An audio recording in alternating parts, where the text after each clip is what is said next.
Mungu anapoingilia kati. Biblia inamfunua Mungu kama mfalme ambaye anahusika sana katika mambo ya watu wake. Hawaachi peke yao kama wengine wanavyodhani ama kunena, lakini Mungu anahusika moja kwa moja kwa maisha ya watu wake. Wakati mwingine mipango inashindikana, hatari inakumba watu, vita na mapambano, nguvu za giza zinashambulia. Yaani wakati mwingine inaonekana kwamba kweli matumaini imeisha, imekatika, lakini Mungu hujitokeza kwa ajili ya kukomboa watu wake kwa njia. Kwa hivyo Mungu anapoingilia kati si kwa uwezo wetu, bali ni kwa sababu ya uaminifu wake.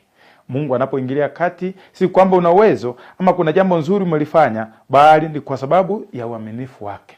Na katika Biblia kuna mambo mengi na kuna sehemu nyingi na mifano kadhaa tunaona Mungu akiingilia kati wakati watu wake wako katika hatari, kukata tamaa na kuisha. Kwa mfano, napotazama kitabu cha Kutoka 14, Waisraeli wanatoka Misri wakielekea Kanaani. Mungu ameahidi kuwakomboa na kweli ameanza mpango wa kuwakomboa.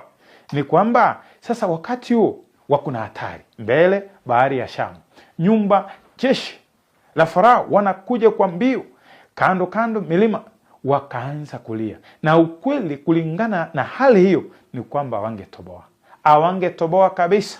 Lakini habari njema ni kwamba walipolia, walipotazama nyuma, maandiko inasema Mungu akaambia Musa, waambie wasonge mbele. Mungu akaingilia kati, yaani akafanya njia pasipo na njia, akafanya nchi kavu katikati ya bahari kwa kumtumia mtumishi wake Musa. Fimbo ile kugusa maji ikawawanyika, njia ikapatikana. Tunazungumzia Mungu anapoingilia kati, si kwa uwezo wetu, bali kwa uaminifu wake. Watu wake wanapojipata katika hali ya wasiwasi, hali ambayo inaleta mshtuko na wasiwasi. Jambo jingine nilipokuwa naangalia, Mungu pia ingilia kati kuvunja mipango ya adui. Shetani anapoonekana kwamba anakandamiza watu wa Mungu, Mungu ingilia kati. Nilikuwa nasoma kitabu cha Isaya 59:19. Mungu anapoingilia kati.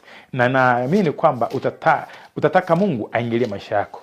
59:19 Isaya. Sikiliza inavyosema. Linifurahisha sana. Inasema hivi: basi wataliogopa jina la Bwana toka magharibi, na utukufu wake toka mawio ya jua. Maana yeye atakuja kama mkondo wa mto ufurikao, uendeshwao kwa pumzi ya Bwana.